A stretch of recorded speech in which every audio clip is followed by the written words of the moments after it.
Querido Jesus, lerei agora as páginas da tua vida, que elas me levem a te amar cada vez mais e que tuas palavras firam o meu coração e me levem a mudar de vida.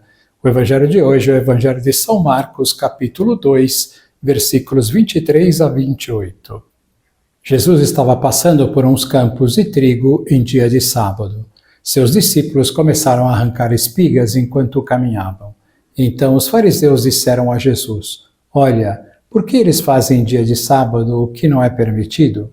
Jesus lhes disse: Por acaso nunca lestes o que Davi e seus companheiros fizeram quando passaram necessidade e tiveram fome? Como ele entrou na casa de Deus, no tempo em que Abiatar era sumo sacerdote, comeu os pães oferecidos a Deus e os deu também aos seus companheiros. No entanto, só aos sacerdotes é permitido comer esses pães. E acrescentou: O sábado foi feito para o homem, e não o homem para o sábado.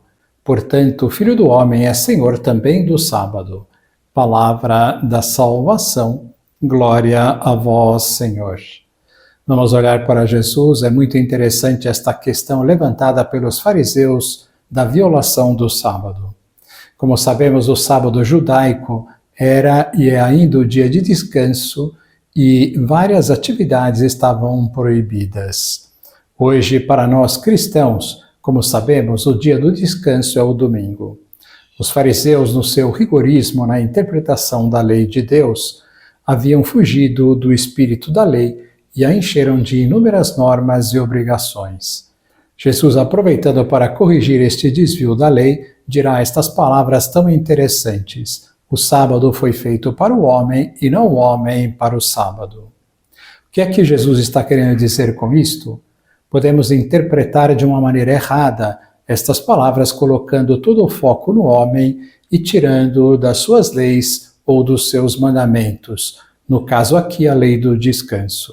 Assim, as palavras de Cristo ficariam assim: o importante é que o homem seja feliz e não se preocupe tanto com as regras, com os mandamentos. Não é isto que Jesus quis dizer. Ele e os seus mandamentos sempre serão o primeiro, o mais importante. O homem nunca pode colocar-se em primeiro lugar, pois a Deus devemos tudo. Ou seja, é para cumprir a lei do sábado e para nós hoje a lei do domingo.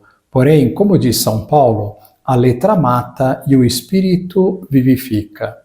Os fariseus estavam muito mais do lado da letra do que do espírito da lei, e com isto tornavam a lei uma camisa de força que complicava tudo e a enchiam de regrinhas.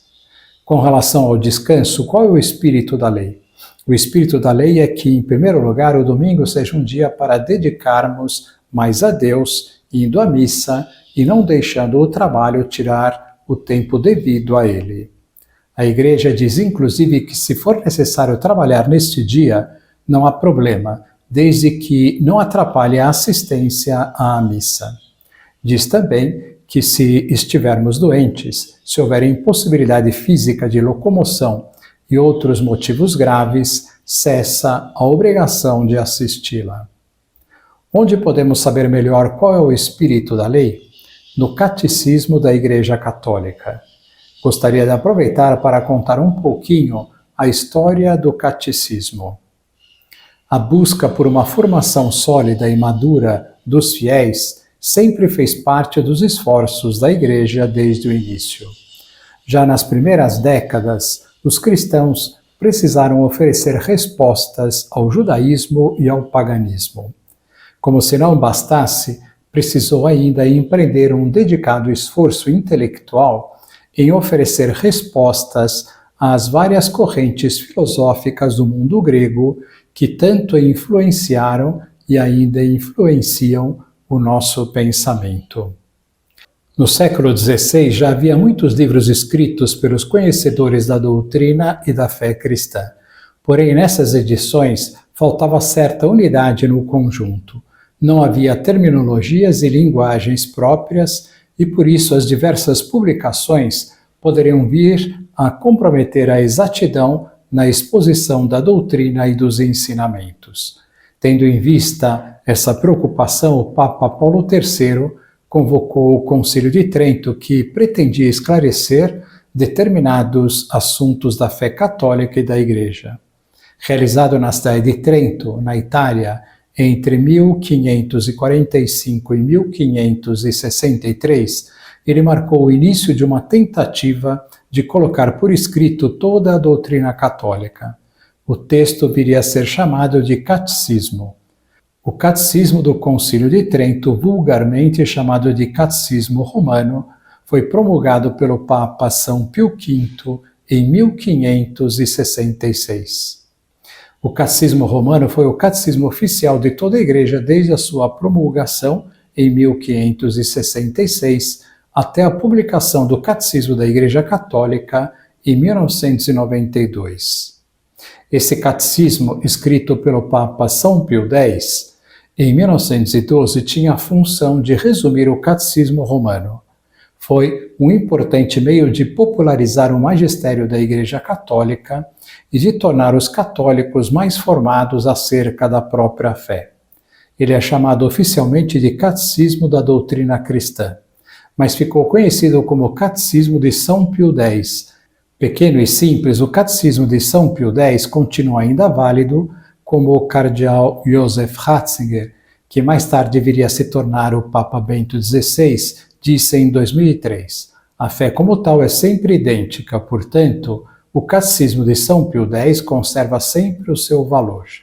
O que pode mudar é a maneira de transmitir os conteúdos da fé. Em 1985, o Papa São João Paulo II convocou uma Assembleia Especial do Sínodo dos Bispos para tratar na vida da Igreja sobre os frutos do Concílio Vaticano II, que foi concluído em 1965. Na ocasião, muitos bispos manifestaram o desejo da promulgação de um novo catecismo. Em 1986, iniciou-se esse trabalho.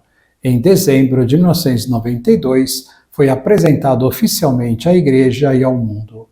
Esse catecismo, disse São João Paulo II na Constituição Apostólica Fidei Depositum, é um instrumento para a obra de renovação de toda a Igreja. Como disse o cardeal Joseph Ratzinger ao falar do catecismo anterior, que era o catecismo de São Pio X, a fé continua sendo idêntica. Se se viu a necessidade de se publicar uma nova versão do catecismo, é só porque viu-se a necessidade de expressar as mesmas verdades de fé, porém adaptadas à linguagem e cultura da nossa época.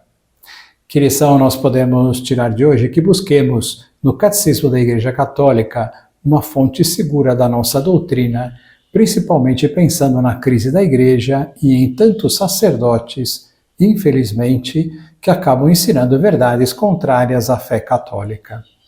Os que quiserem podem fazer o meu curso de Doutrina Católica, que está no meu canal YouTube. O link está na descrição do vídeo. Os cursos do Padre Paulo Ricardo também são uma fonte segura, além de muitos outros cursos de outros padres muito bons. Agora vos dou a bênção para este dia. A bênção de Deus Todo-Poderoso, Pai, Filho e Espírito Santo, esteja sempre convosco e permaneça para sempre. Amém.